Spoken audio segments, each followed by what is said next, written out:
We're missing. All right. I know that Adi was supposed to be calling in, so we'll see. All right, we'll get started. Last time, 2 weeks ago, we talked about some of the rituals, bar mitzvah, brit milah.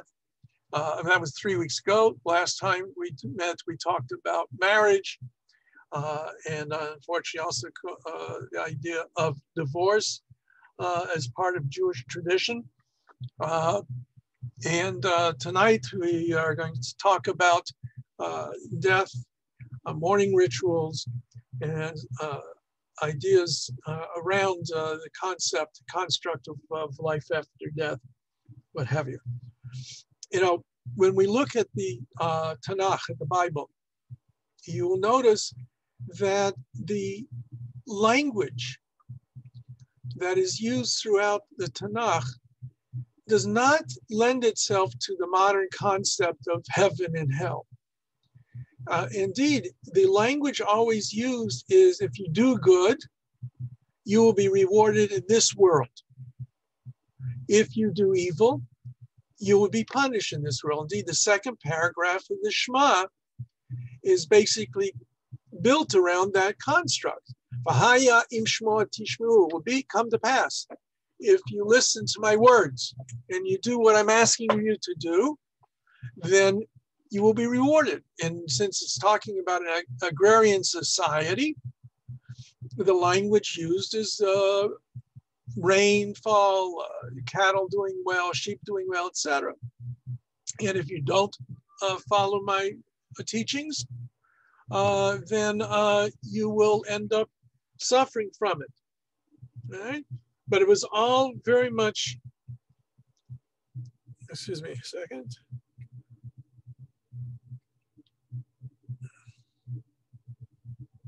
Okay. It was all very much around this world, this life.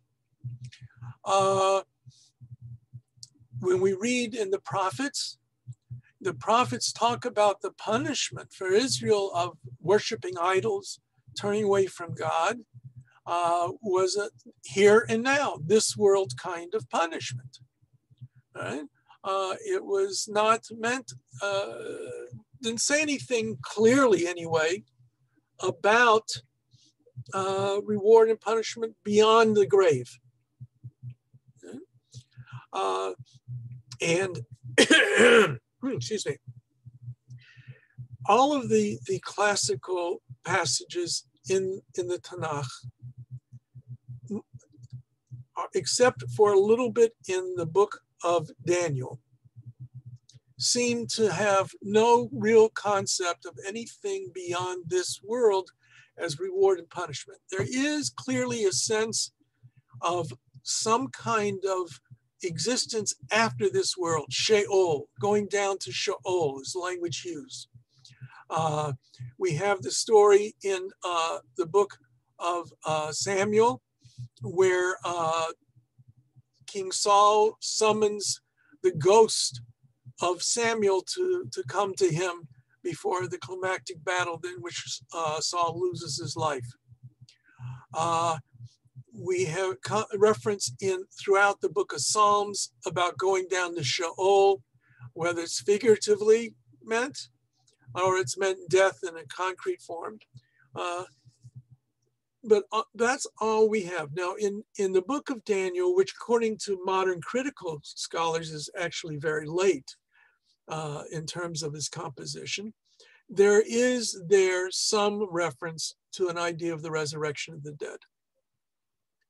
And we know that this kind of a construct exists in the book of Ezekiel, when Ezekiel is brought to the valley of the dry bones and he's told to prophesy, and the bones knit together, the sinews come back, and people reappear in the world.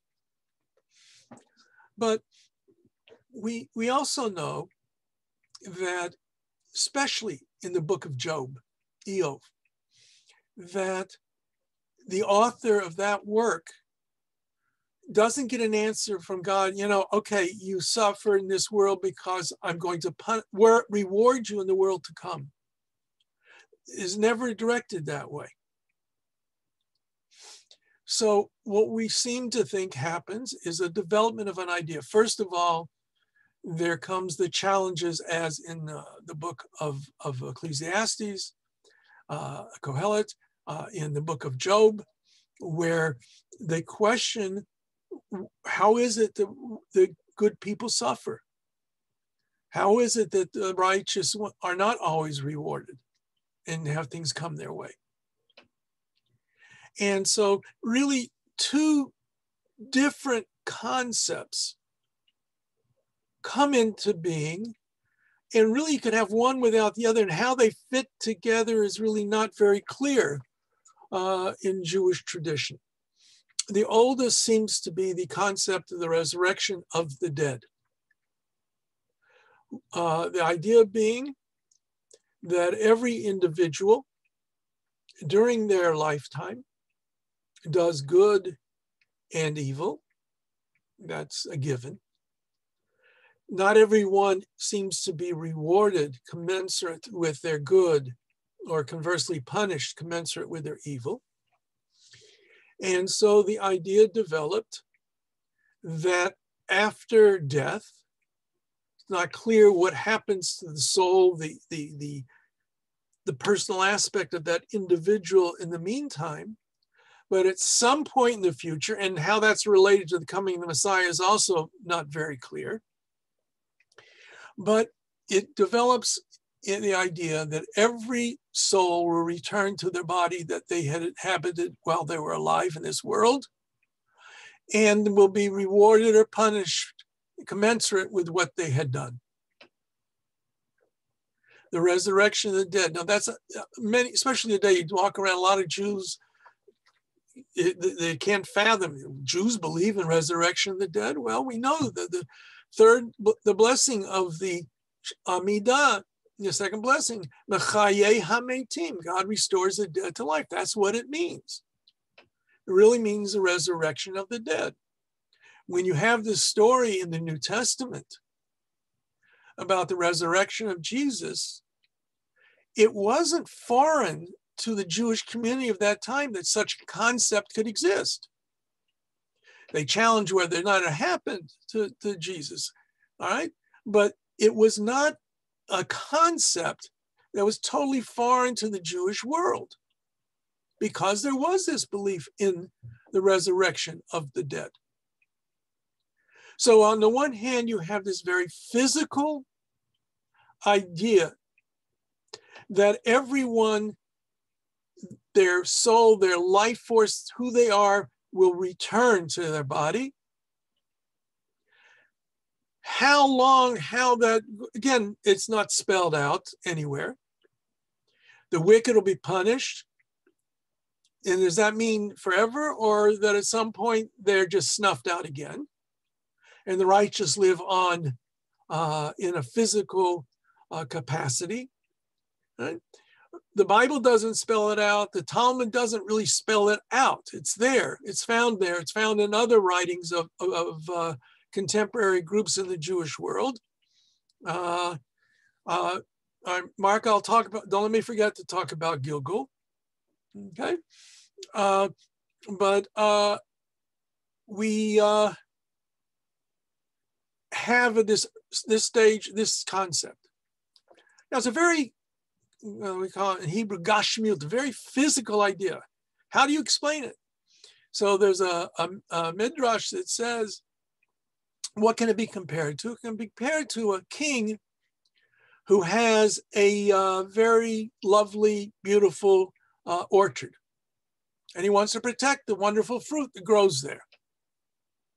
But he also knows that sometimes the guards take for themselves. They aren't so good at guarding. They sometimes pocket a few good, whatever he's growing. Let's say dates for the, no, dates wouldn't work too well, but let's say peaches. So he gets a great idea. He's going to hire 2 shomrim, 2 guards. One guard is lame. He can't walk. He can't reach the fruit to steal it. The other guard is blind. He can't see the fruit to steal it. So between the two of them, they will protect his orchard. All right, so what happens? One day the two guards get to talking, and they come up with a brilliant idea. The lame man will get on the back of the blind man, and he will direct him to where the fruit is. And then the blind man can then reach, the lame man, since he's on the shoulders of the blind man, he can reach, grab the fruit, and the two of them will have some nice fruit. So one day the king comes by and he sees some fruit is missing. And he says, what happened? And the lame man says, don't look at me. I can't reach the fruit. I don't have legs to go steal anything. And the blind man says, don't look at me. I can't see. I can't go stealing any of the fruit. But the king, being a smart king, he realized what happened. So what did he do? He took the lame man, put him back on the shoulders of the blind man, and gave him both lashes that way. Okay? So it is with the body and soul. The body says to God, what do you want from me? I'm just mere flesh, mud. I can't do it. I have no volition. I'm nothing. I'm just blood and flesh and blood. Nothing, to animate. And the soul says, what do you want from me? I have no body. I'm just a breath. So God restores the breath to the body and rewards and punishes on that kind of a situation. So that was how it was explained by the rabbis. Now, simultaneously or later, it's not clear. And whether or not there are outside influences, we don't know. But certainly there also derives another idea, which certainly is much more popular to the modern mind, and most Jews think of it that way, is that after death, that part of us, that neshama, that aspect of who we really are, somehow has an existence beyond the grave. And reward and punishment comes to that soul, not in a physical way, but in some kind of spiritual way. The soul either enters Gan Eden, which for lack of a better term, the Garden of Eden, paradise, where it's rewarded, or it goes to Gehenna, where it's punished. Now, how does that tie in with the resurrection of the dead? There are many attempts to explain it. Some say this takes place between the time of death and the resurrection of the dead. Others say you have the resurrection of the dead, and then after that you have the non-physical, non-corporeal reward and punishment. I don't know. I don't have an answer to that. I just know they exist with each other. Now, the idea of the eternal soul, of the spirit, that certainly has its roots even older than the idea of the resurrection of the dead. If you look at, as I say in the Bible, there is this kind of shadowy existence that is noted in the Tanakh.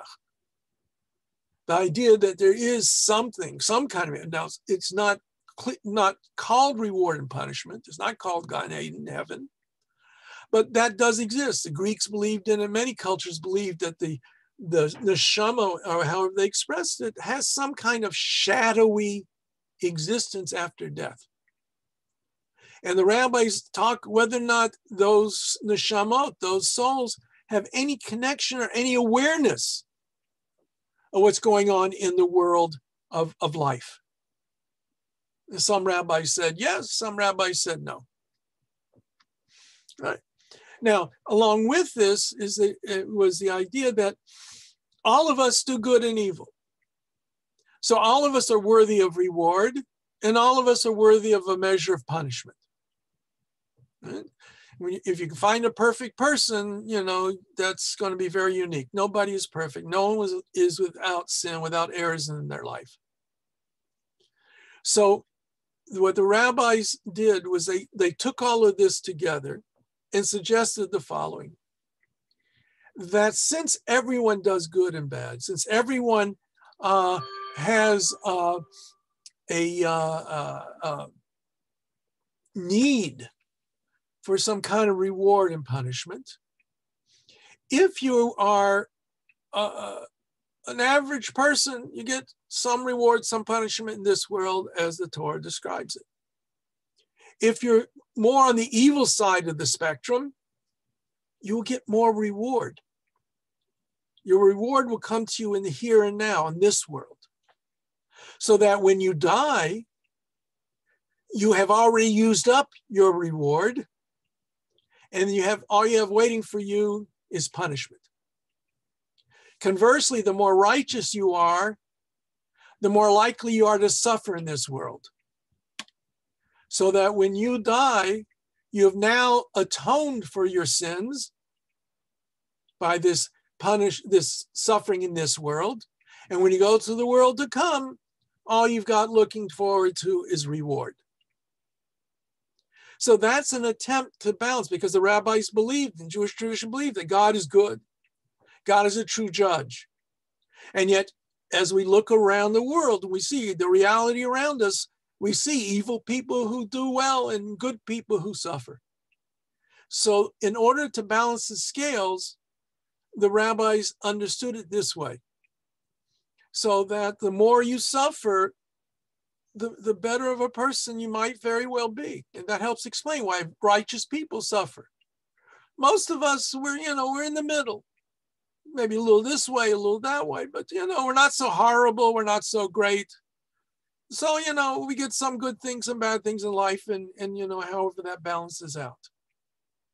And after this life, similarly in the Olam Haba, the world to come. Now, one thing that we do seem to find in at least the earlier sources is there's no idea of eternal punishment. If you are really wicked, the worst that you can suffer is 12 months in Gehenna, a year's punishment. If you're so bad that that doesn't make up for your sins, your life of evil, your soul is snuffed out. That's it. End of story. Oblivion. No eternal punishment for anybody. Except maybe a few really, really bad villains in history. A Hitler, Yamach Shemo, and what have you. Okay? But after you have done your time, as it were, if you're not so wicked that your soul is snuffed out, you too go to your reward, whatever it may be. And the reward is not spelled out either. For the rabbis, the greatest part of life is to learn Torah.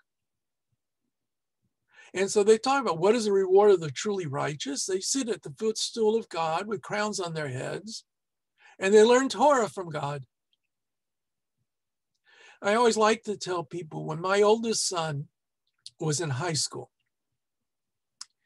and if I told him the reward for the righteous is to study at the footstool of God for eternity, he would have considered that to be hell, not heaven. But after he went to Israel and became very frum, now we consider it to be heaven. Where do you sit in this great academy on high? It depends on how you prepared yourself in this world. It's like, if you go to a lecture on physics, if you've studied physics and you've got a certain level of knowledge of physics, you might be able to understand everything the lecturer is talking about. If you've got my level of physics knowledge, you'll understand a word or two. Right? So the more you study Torah, the more you prepare yourself in this world, the better it is that you'll have the world to come to sit and learn Torah. Now, that's not everybody's idea of what heaven should be, but we don't really know. It's not spelled out. Furthermore, the Rambam, now how this ties in with the coming of the Mashiach or the Messiah is also unclear. Some want to say with the coming of the Messiah, that's with the resurrection of the dead. And they say, therefore, in coming the days of the Messiah, the picture that we read in the prophets, we just read this last over Yontif, of a world where even the lion eats straw, and you know, everybody's at peace. All of nature's at peace with each other. Maimonides says no. The only difference between now and the coming of the Messiah is that Israel will no longer be scattered around the world. They will no longer be subject to deprivation by various kinds of leaders, of various kinds of dictators. But the world basically will go on the same way it goes now. You know, I think I told you the story of the biblical zoo with the lion and lamb exhibit, did I? All right. You know, in Jerusalem, there's the biblical zoo. They try to have at least as many animals as they can that are mentioned in the Bible, or they try to find some kind of a mention of an animal they identify with them. I don't know. So there's an exhibit, and in this exhibit, there's a lion and a lamb. And people come by, and they see the lion and the lamb together in the cage. And the sign says, this is what's going to be like in the days of the Messiah. So they asked one of the zookeepers, how is it that the lion doesn't eat the lamb? He says, well, because every morning we put in a new lamb. Okay. So, you know, what really, tell you the truth though, what happened was a horrible thing. Apparently they feed the lions rabbits, dead rabbits. They don't have live rabbits that they feed them. But hi,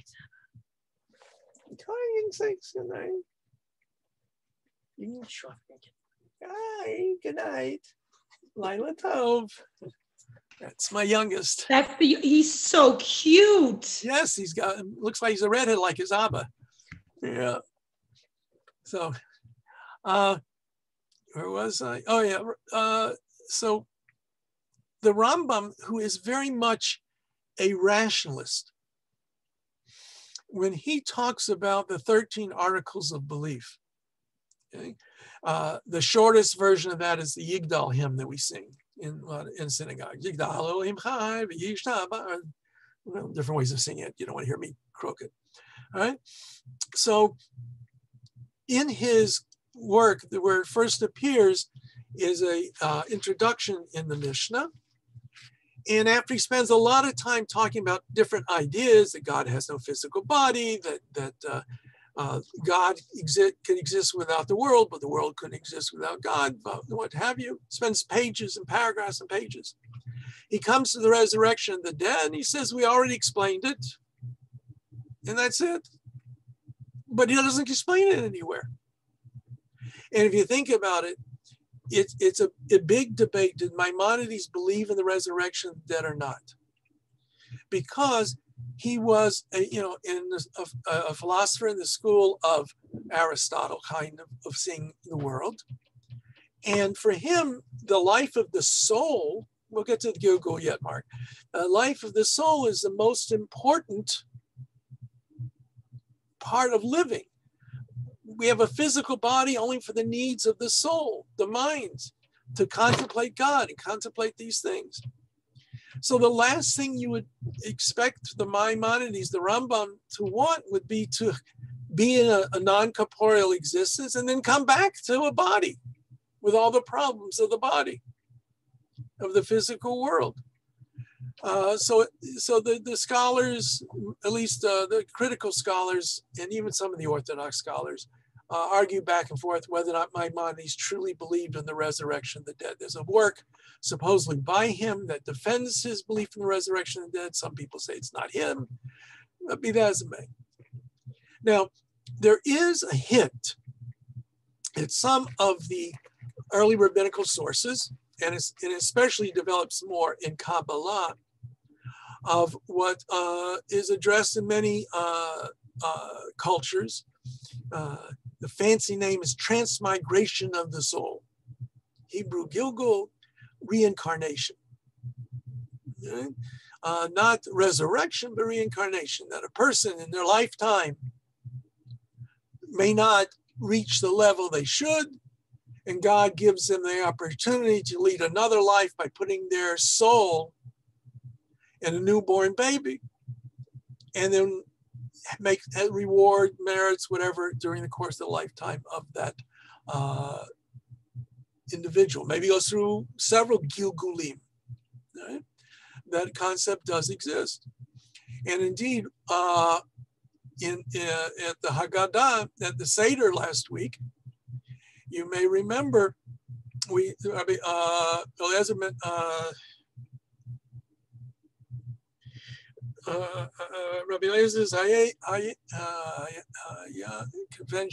I was like somebody 70 years of age, and I was unable to convince everybody to have talk about going out of Egypt at night. Right? You may remember that line. It says, Shana. I'm like somebody 70 years of age. Doesn't say I am 70 years of age. It says I'm like. So the story goes that he was a younger scholar. There was a whole debate. Rabbi Gamliel was not always the nicest of people, so he was deposed by the rabbis, and Rabbi Eliezer was put in his place. But he was a young man, not worthy really, because you had to be old, more aged to have such a rank. So there are various explanations. One is that he turned to look like somebody 70 years of age overnight. It was all right.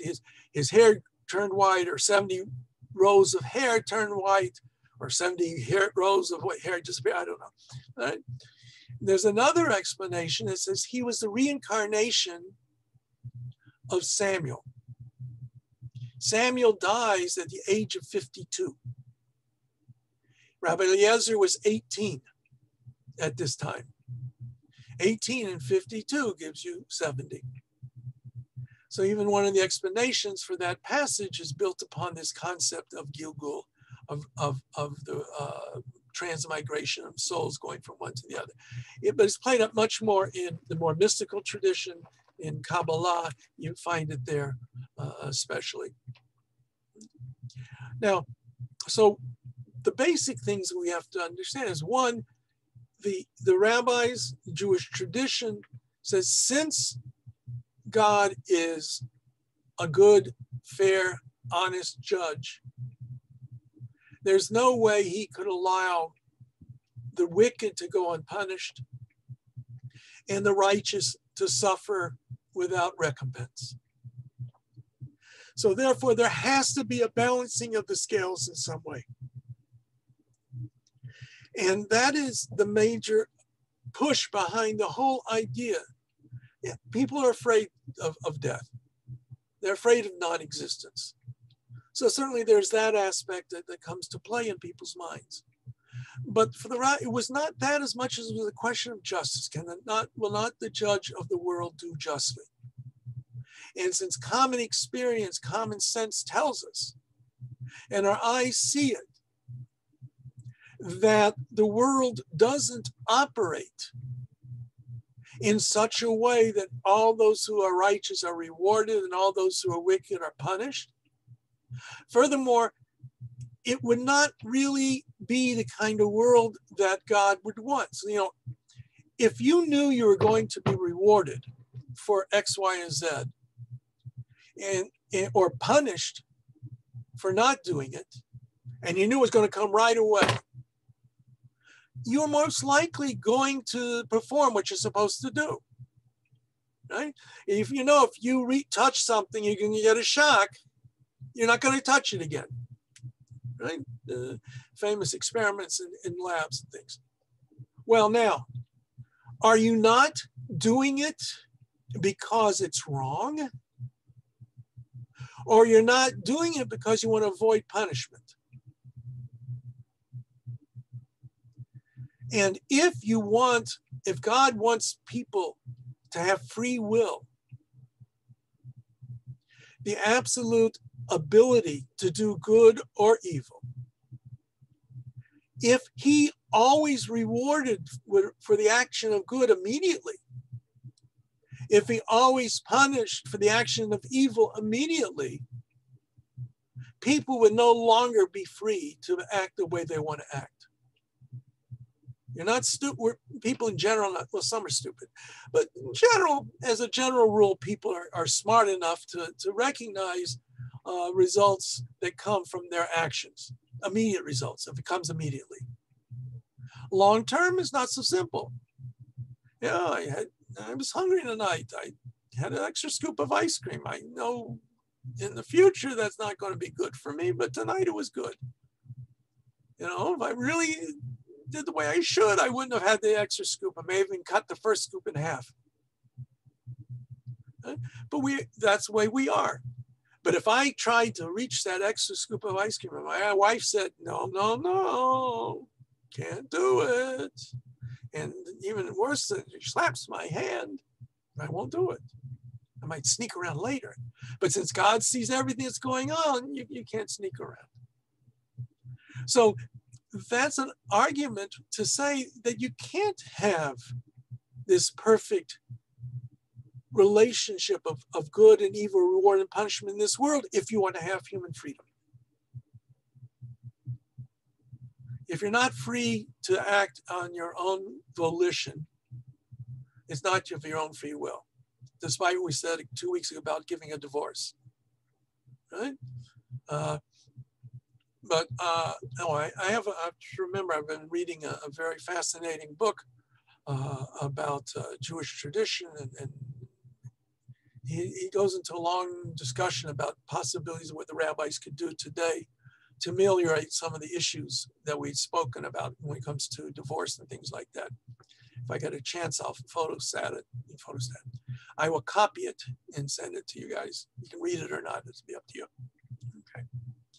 So we have now the metaphysical idea of life and death. Judaism accepts the idea of reward and punishment. Jewish tradition has accepted it. There are modern Jews who may not, but for the most part, Judaism has always accepted it, accepted on the concept of God being good, having to reward and punish. And all of those things necessitate something beyond this life. And one of the languages used is, it says in the beginning of Pirkei Avot, Kol Yisrael yesh lahem chelek b'olam haba. All of Israel have a share in the world to come. Meaning that we're all, as Jews, we are guaranteed we have a share in Olam Haba, the world to come, whether that's the mystical beyond life world or the more of the resurrection of the dead, however you want to look at it. And we can lose it by our behavior, but it's there. Similarly, it says, Kol Chasidei Olam, all the righteous people of the world, not Jews. Kol Chasidei Olam, all the good people in the world have a share in the world to come as well. It's not limited to a Jewish concept. So, we don't say just because you're not Jewish means that you're not going to have consequences of your life. You lead a good life, God rewards you. You lead a bad life, God will restore the balance. Now, how it comes about, we can't know. We do know that we have suggested, my wife, that our dog is really a reincarnation of a Jewish person because she likes to go, when we light candles, she has to stand by there and she used to eat the challah. But maybe that's the way it goes. I don't know. Now, certainly that has an impact on Jewish mourning rituals. Now, there are really two aspects that we have to understand when we talk about the rituals that surround death. One aspect of that is respect for the deceased, the mate. And the other aspect is respect for the living, the mourners. So first I'm going to talk about the person who dies. Jewish tradition first of all, maintains that we have to do everything we can under most circumstances to preserve life. It becomes questions of end of life situations. The rabbis frowned upon suicide. They felt that it was wrong. Jewish tradition has felt that it was wrong. Certainly recognizes sometimes people and extremists may do so, and then we have to regard them as being in extreme situations. But in general, the law was we're not supposed to do funeral rites for somebody who commits suicide. Now that I've said that, and then it was they would be buried at the end of the cemetery in a special place away from everybody else. However, as time has gone by, and more we recognize that suicide is often a result of a mental disability of some kind, of deep depression or some kind of that nature. Most rabbis today permit all, even within Orthodox circles, do not generally accept that somebody commits suicide. Let's say, God forbid, somebody tried to hang themselves, or they hung themselves. How do you know that at the last moment they didn't regret what they did and tried to stop it? Maybe they did. Or any other method, God forbid, of somebody committing suicide. It could be when push comes to shove, at the last moment, they don't want it, they regret it. And therefore, they repented before their death. So you have the idea that, first of all, somebody might be mentally unstable, and somebody who's mentally unstable is not responsible for their behavior. We don't hold somebody responsible for that, if that's the case. Secondly, you have to know that the person did what they did, and they intended to do it, and they carried it out the way they wanted to do it. Which means you have to have witnesses. How many people are witnesses of a suicide? How often do you know? And how do you know what really transpired? How was those? And so I have done many, unfortunately, I've done numerous funerals for people who have committed suicide. They were buried in the regular part of the cemetery. They were given the full rights of any other Jew in the cemetery. Okay? So I don't know of communities where that old idea is still enforced. It may be. There may be some communities they would, but most do not, because of all these different factors. So now the body, it was merely the shell for the neshama, for the soul, the life force inside of us. We all know we're more than the flesh and blood here. Who we are, what we are, is somewhere inside of us, not physical. Maybe it lives in the connections of the nerve endings and the zapping of the electrical and all of that. We don't know. So we do know that the body is merely the repository for the person. But any repository still needs to be treated with respect. You don't just throw something into the garbage heap.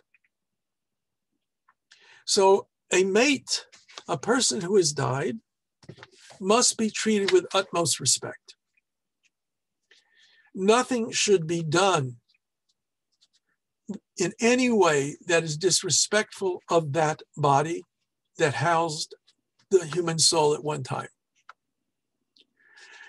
And for that reason, up until modernity, they were very strict in the Jewish community about autopsies. Even today, we generally frown upon any kind of post-mortem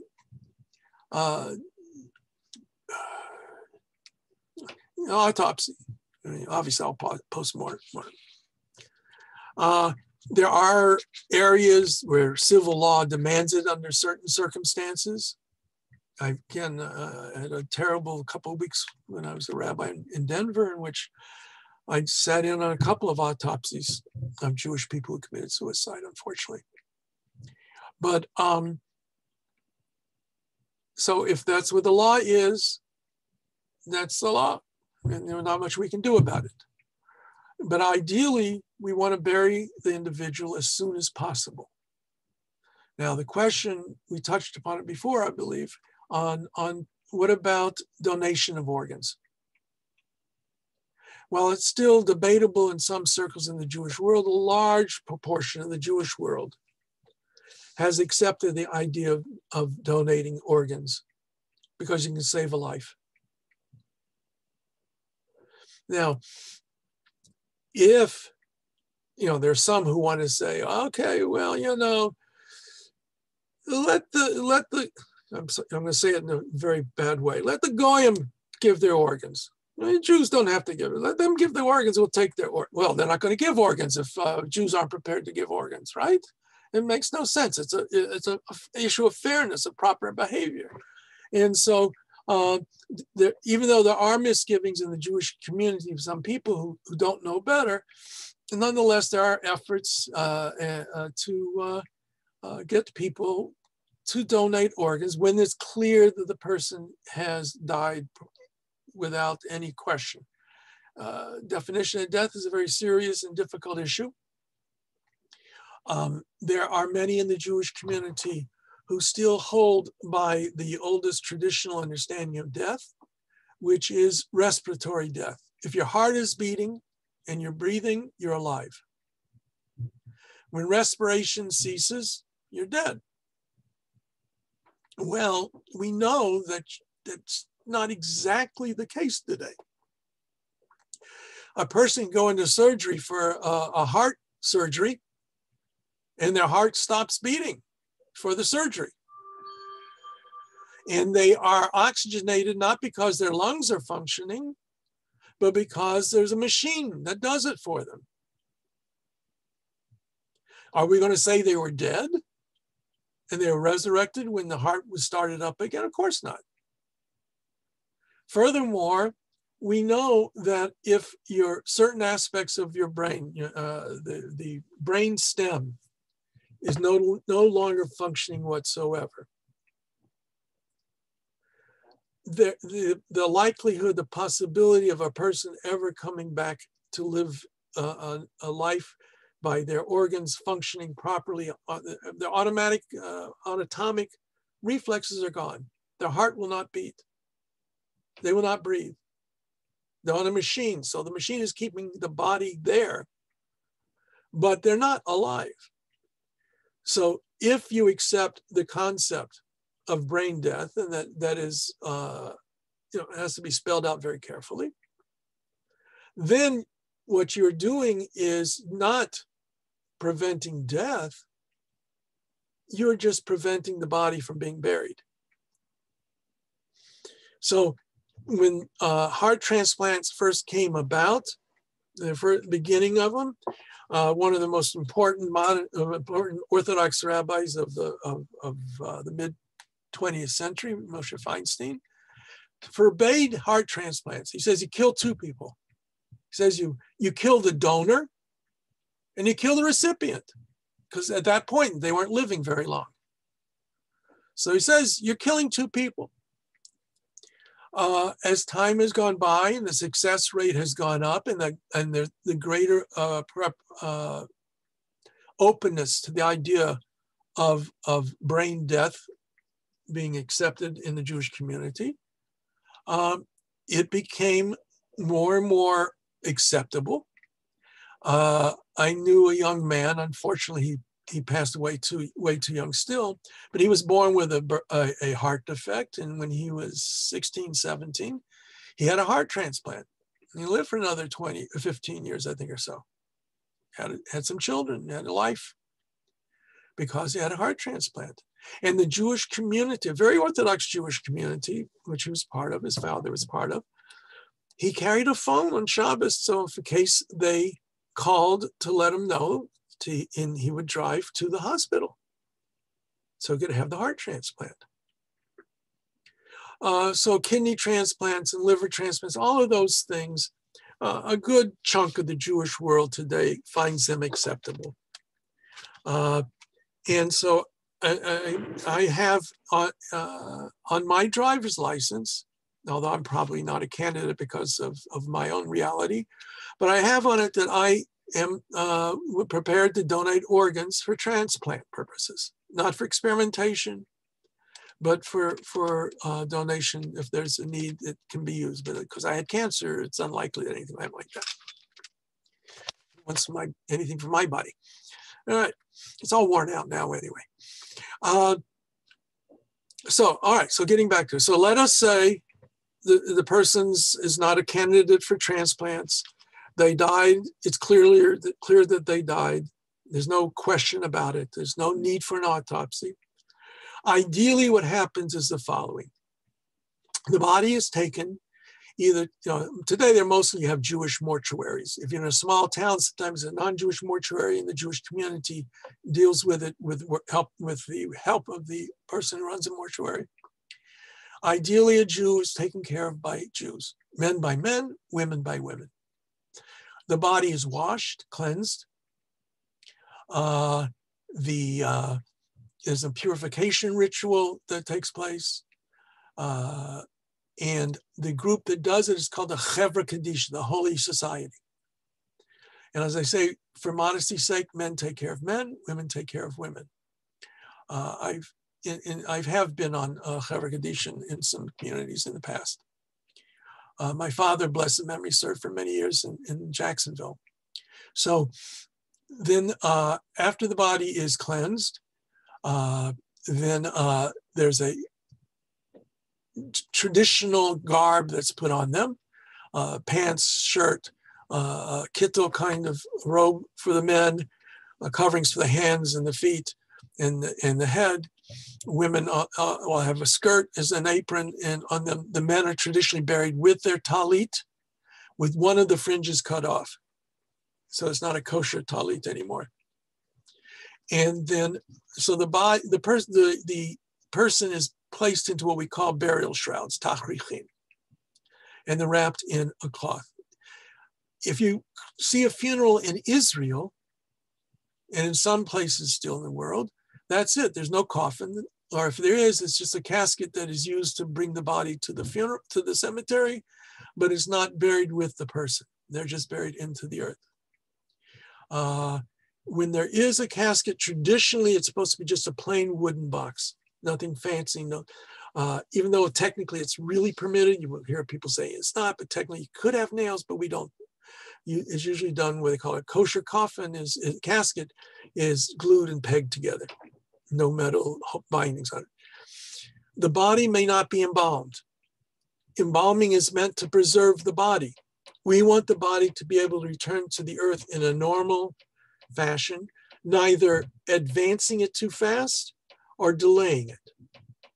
Neither way is part of it. So that's why we don't believe in cremation, nor do we believe in embalming. Okay? Today, well, ideally, the funeral takes place as soon as possible following the death. It's not unheard of for somebody to die in the morning and the funeral is in the afternoon. My father of blessed memory died around 3, 4 o'clock in the morning, and we were able to have the funeral before 4 o'clock that next afternoon. So it was, less than 24 hours. Now, this relates to a couple of things. One, as I said, we don't want to embalm the body. And bodies left begin the decaying process right away. In the Middle East, where it was hot and dry, it could be very fast. That's one of the reasons for the quick burial. We don't want to leave the person lying around. That's why there's always a shomer, a guard with the body, for 2 reasons. One was a very practical reason in the past, to protect the body, period. from rats or whatever may be around. Today, it's a sign of honor and respect to the deceased.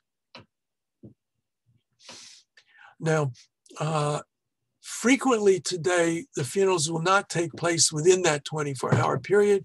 People live all over the world. They live in different communities. And it is possible to get from where they are to where the deceased is being buried within a reasonable amount of time. And so to delay a day or two is not unheard of. Again, ideally as soon as possible, but to honor the deceased by delaying for a day or two to get people there is often the case that is done that way. Burials can't take place on Shabbat or on the holidays. So that also figures into it. If a person dies Friday afternoon, there may not be time to bury them before Shabbat. If they die just before a Yom Tov, a holiday, while theoretically they could be buried on the second day of Yom Tov outside of the land of Israel, we don't do that because of practical reasons. So what usually happens either at the mortuary, the funeral home, or at graveside, there's a very brief service. Usually there's recitation of psalms, prayers for the dead. There are eulogies that are recited. Sometimes family members, especially today, a lot of family members speak at funerals. Sometimes just the rabbi. Hopefully the rabbi knows the person or at least knows the family. I've had situations where I had no idea who they were, what they were. And that becomes an interesting problem in itself. But the role of the eulogy is more for the living than the dead. It's really more to comfort them, to salute the person, especially if they have been good, meritorious people. You want to let people know, but generally speaking, people know what that is.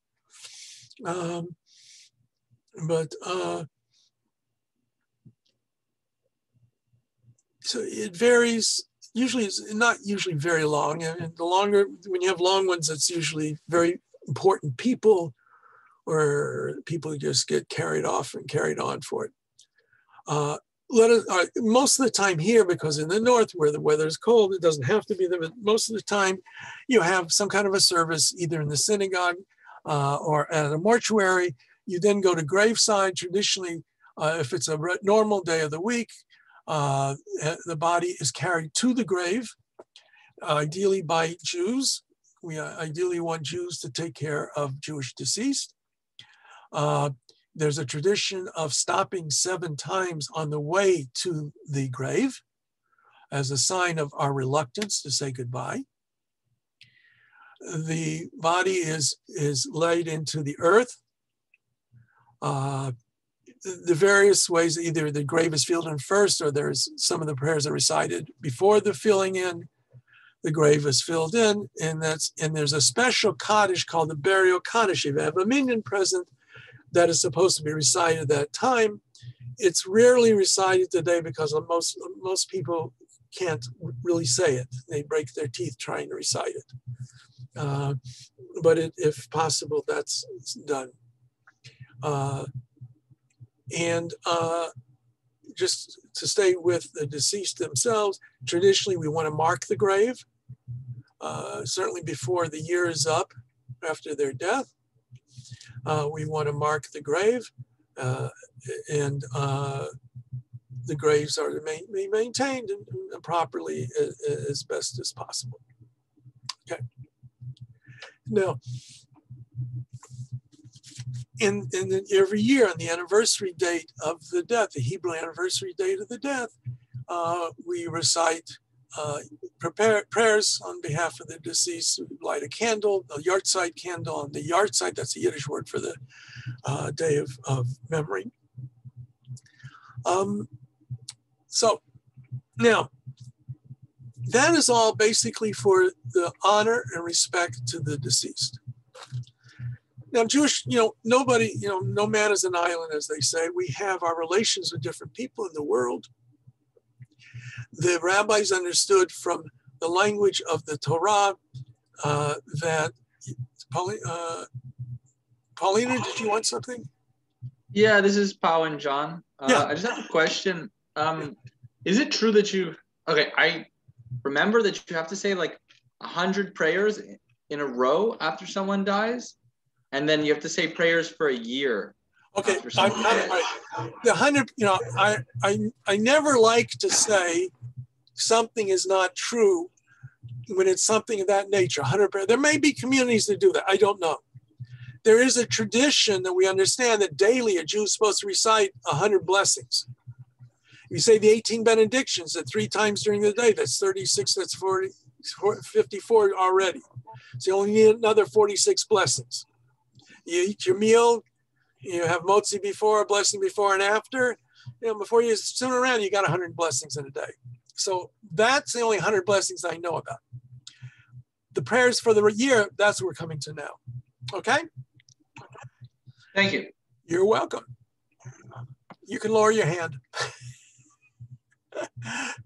Anyway, okay, so now, the rabbis understood from the language of the Torah that there are 7 relatives that we are required to mourn for. Father, mother, sister, brother, a son, a daughter, and a spouse. Right? So those are the 7 relatives. All but one of them are actually blood relatives, right? There are you share genetic material with them. The only exception to that is the spouse. So now, what does it mean to mourn, and what are the obligations, and how does that go in? All right, first of all, when we talked about the idea of reward and punishment,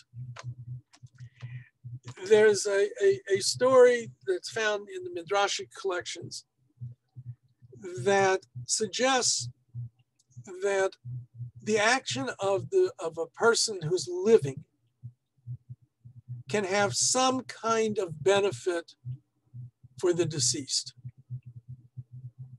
To cut to the short, the idea of saying Kaddish, of sanctifying the name of God in public through recitation of the Kaddish prayer, Yitkadav Yitkadeh Shemei Rabbah, is a way of sanctifying the name of God. And when we do that with in mind that we are honoring the deceased, saying it on their behalf, that is said to have benefit for them, as it were, as if, God's got the great big ledger book. And in the ledger book, you got your pluses and your minuses. So every time somebody says Kaddish or does another mitzvah on behalf of the deceased, a minus becomes a plus. Okay? So therefore, the saying of Kaddish ameliorates their situation in Olam Haba, under heavenly judgment. The Kaddish is recited at certain times in the service. Today's tradition is certain ones are reserved for mourners to say them. The Kaddish that comes after the end of the service, Kaddish that comes after the recitation of Psalms, Kaddish that sometimes is said after study. All of these today are traditionally reserved for mourners. Originally, it would be just a son for his parents. Today, Kaddish is recited even in many Orthodox circles by women and recited for all the relatives that they might mourn. It even can be recited for somebody who you're mourning but not a relative. Especially like a teacher is one of the traditions that's very important. A Jewish teacher from your study Torah, etc. So now, the recitation of Kaddish, since it's become tied in with this idea of a person's it's a way of avoiding some of the punishment. The original tradition was, for a parent, you're supposed to say a full year. And indeed, in Sephardic circles, they do that. They say it the full year. Ashkenazim say it's only to ameliorate the person's possible suffering during the time between death and the end of their trial period. And nobody's parent is so bad that they need Kaddish for 12 months. They've paid off their debt much earlier. So therefore, the tradition was to say it for 11 months. Some 11 months and less a day. So that, you honor them, but, you don't say they were so bad they needed Kaddish for the entire year.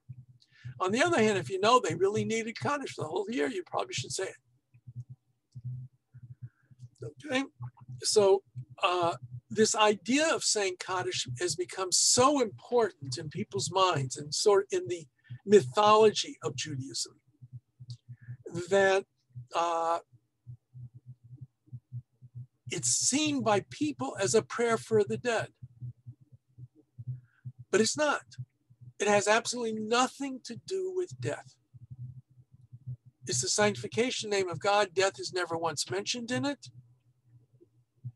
It is recited it must be recited as part of the service of some kind. That's why traditionally it can only be recited when there's a minyan. So however you define the minyan is a community. You can only say Kaddish in the presence of a community because you're sanctifying the name of God in public. What is the definition of public? The presence of a minyan.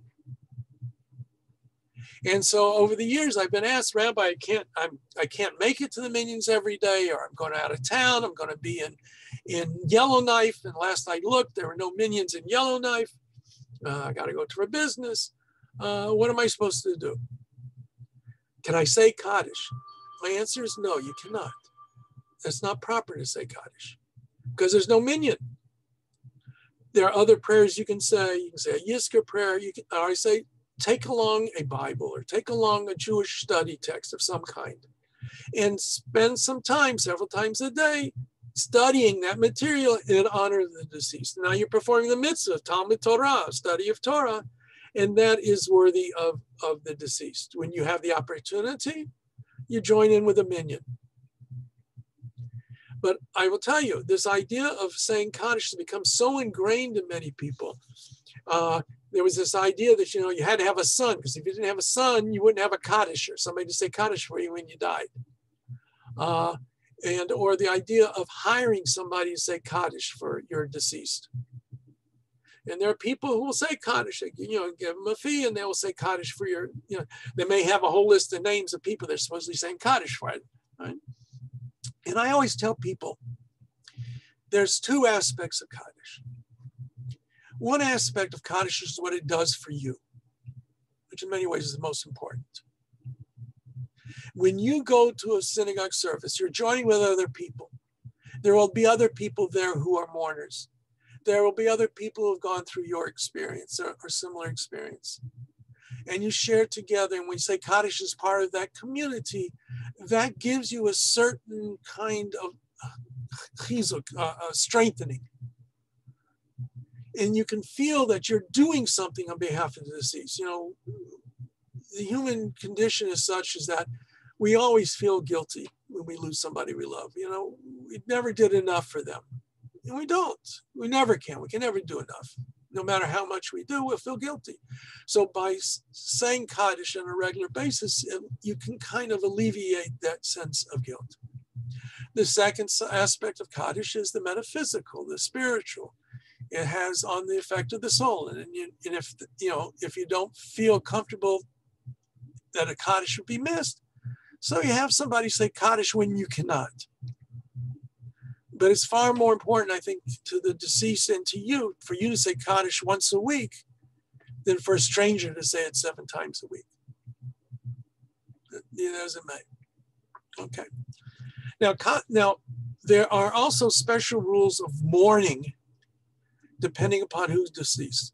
The first and foremost is for all of the 7, father, mother, brother, sisters, son, daughter, spouse. We are supposed to sit Shiva. Shiva means 7 days of mourning. That's the word Shiva means, 7. The day of the funeral counts as the first day of Shiva. We don't sit Shiva on Shabbat, but it counts as a day of Shiva. And the last day of Shiva, we only have to sit just in the early part of the morning. What does sitting Shiva mean? It means you go to your home. Ideally, you don't leave home. People bring meals in for you. You shouldn't have to take care of your own meals. If possible, a minyan gathers at the house so the Kaddish can be recited. If not, you go to the synagogue to say Kaddish. The only time a mourner during the Shiva week is supposed to leave the house is for Shabbat.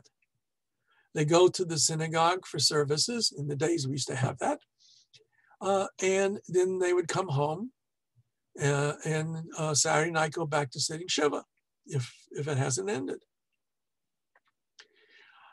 The rabbis recognized that sometimes people are in dire straits and might not be able to sit Shiva for the whole 7 days.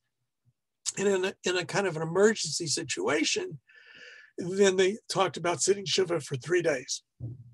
That has become standardized in the Reform world that everybody says Shiva just 3 days. It's a 3-day Shiva, if they have a Shiva at all. But that's not really in keeping with Jewish tradition. Now, either before the funeral, during the funeral, after the funeral, there is what is called kriya. Kriya means tearing your clothing. The original idea is that for a parent, you tear your clothing on the left side, your shirt, your jacket, everything really, on the left side, at least a handbreadth long, and you don't repair that for the Shiva week. If it's for anyone besides your parents, you can in theory repair it. In today's world, we don't do that. If it's any of the other relatives, your tearing is on the other side, on the right side.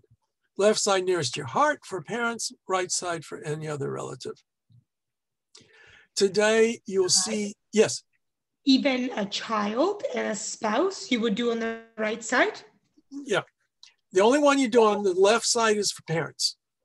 It's a symbol, that no matter what, your parents are always your parents. You are half of each one of them, right? Half of each one of them goes into making the whole of you. So there's that special attachment that exists between parent and child. Now, there are special circumstances where I know that, there's abusive parents and things like that. Those are all, a rabbi would have to discuss with somebody what to do in those circumstances. But, those are very unusual, thank God. So now what happens a lot today is people, for some reason, they're embarrassed. It looks too old worldly or whatever. They don't like tearing their clothing. So sometimes what you will have is, I know in Montreal they do this. They get a black tie for the men, and then they will cut a whole slice into the tie, or have a scarf for the ladies to do, or they will put a black ribbon in, which a lot of Gentile funeral rites have, and you'll tear it a little bit. That's not really right. It's done, but it's not really the right thing to do. And then before doing it, we say a blessing. It's not a blessing for the act of Kriya. It's a blessing accepting what has transpired. Baruch atah Hashem Elokeinu melech haolam, Dayan ha'emet. Praise you, Lord our God, King of the universe, the true or faithful judge. We have to accept what has come about as the will of God, and we have to accept it. We may not like it. We don't have to like it. We don't have to approve of it. But we have to accept it, and all life comes to an end. So just like on Yom Kippur, we don't wear leather shoes in the Shiva house. Traditionally, one did not bathe during the Shiva week. Today, people bathe just about every day, if not every day. And so when people ask me about it, I say, okay, you can bathe if you have to. But, if you take a shower every day, just, instead of luxuriating in it for 20 minutes and having it nice and hot and steamy, you do what you have to do, 1, 2, 3, get in and get out. So it's not bathing for pleasure. It's just bathing for for the normal hygiene that we have in our day and age. Spouses are not supposed to indulge in sexual relations if one of them is a mourner. After the Shiva period, you can go back to work, go back to your daily life, but you're supposed to avoid parties and celebrations and joyous events as most as possible. Now that holds true for a month for all relatives except for parents. For parents, the tradition is you mourn for the full year. Again, the special relationship between parent and child. So you're not supposed to attend weddings, not supposed to go to festive events, avoid joyous kinds of things. You talk to your rabbi about it if you have questions about what they consist of, and circumstances that may need for you to get involved with something you ordinarily shouldn't have. Let us say a close relative is getting married. There's ways of dealing with that. When I lost my father, I did a wedding within a few weeks after my father's death. So I did the funeral, the wedding ceremony, but I didn't go to the party afterwards. During the year, if I would walk out if there's music and singing and dancing going on. So those are all part and parcel. And then every year on the Hebrew date of the death, we have what we call in Yiddish, it's called a yartzeit. Traditionally, we light a candle, 24-hour burning candle in memorial. We can say the Kaddish if it's a day when the Torah is read or it's close to the day when the Torah is read, then the El Malei Rachamim can be said on their behalf. Some fast on the yartzeit of a parent at least. Some don't, different things. Some people do special things to acknowledge that event. Now, I want to talk, one of the things I skipped when we were talking about the funeral, there is this tradition, by the way, at the cemetery that at least the first spade of dirt, everybody who's there is asked to help fill in the grave if possible. And traditionally, the first three shovelfuls that you put in, you do on the back of the shovel. Again, a sign of reluctance to say goodbye. After that, you can shovel it in normally. Now, there are certain exceptions to the Shiva rules that I've mentioned. Now, Shiva is supposed to last 7 days. There's always going to be a Shabbat somewhere in those 7 days. You don't sit Shiva, at least the public elements of Shiva, on Shabbat. You can wear leather shoes at least to go to the synagogue. You shouldn't indulge in conjugal relations. But that still, you're still in Shiva on that day. For example, men or women, for that matter, who in synagogues where they have women have aliyot, should not take an aliyah to the Torah, at least during the Shiva week. Now, however, a holiday, one of the major holidays, Pesach, Shavuot, Rosh Hashanah, Yom Kippur, Sukkot, and Shmini Atzeret, which is the end of Sukkot, all of those put an end or interrupt Shiva, stop Shiva. So let us say you started sitting Shiva just before Rosh Hashanah. Let's say the funeral's that morning. When Rosh Hashanah comes, you're no longer sitting Shiva. Now, the holiday also, it interrupts what is next in line. So if you were sitting for 30 days, the 30-day mourning period, which for a parent really is no different from the rest of the year. But if you are in Shloshim, the 30-day period, when a holiday comes, if you've already finished Shiva, the holiday stops the Shloshim. So for example, if somebody passed away Erev Rosh Hashanah, and the funeral took place and you were able to get home and start sitting Shiva before Rosh Hashanah began, with Rosh Hashanah, Shiva ends. With Yom Kippur, the 30 days end. Okay. Similarly, with Sukkot. If you sit down to sit Shiva before Sukkot begins, the onset of Sukkot really ends Shiva. Shmini Atzer really ends Shloshim. Right? Now, the real quandary of quandary, I'm not sure how to express it. The most difficult circumstance is what I had with my father of blessed memory. Namely, he died in the middle of Sukkot, on one Chol Hamoed Sukkot. Okay? We had already, Sukkot had begun. We had the first 2 days of Sukkot, and then he passed away.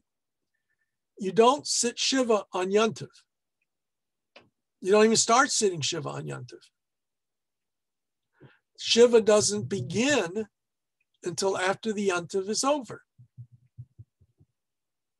So, so here in Toronto, for example, I was in Jacksonville, it makes a difference. I really didn't start sitting Shiva until after Simchat Torah. Right? Simchat Torah is still part of the holiday observance. It counts as the first day of Shiva, but you don't observe it as Shiva. Believe me, that was very difficult to go to the synagogue and everything. Don't wish it on anybody. Now, the curious thing is this. Since I live outside of Israel, and that's my permanent residence is outside of Israel, I observe the 2 days of the holiday. My two brothers who came in from Israel, because they live in Israel permanently, if they're just visiting, the tradition is they don't publicly observe the second day of Yom Tov. We're not talking about Rosh Hashanah, right? So Shmini Atzeret, which is Shmini Atzeret Simchat Torah, for them, Shmini Atzeret is the end of the holiday. They wouldn't observe Simchat Torah, but they wouldn't do anything in public. So what happened? My sisters went to synagogue that night, Simchat Torah. We had, good clothes on. We had started sitting Shiva. My brothers put on the torn clothing that they had torn at the death and started sitting Shiva because they were in private. We came home from the synagogue. They put robes over their clothing so we wouldn't show the torn clothing because we were now home and we weren't sitting Shiva, but they, in a sense, were. So it becomes a very difficult thing. I know people have a hard time with it, but that's the technical rules. And when it comes up, if somebody has to deal with it, then they have to deal with it. Okay. Rabbi? Yes. I have a question for you because this came up actually in our family during the Seder, and we're talking about the 2 days. And I understand that the reason why when we are in diaspora, we have the 2 days because we didn't know when the beginning of the month started. It took the sages time and the messengers to get to the place. That's the original part.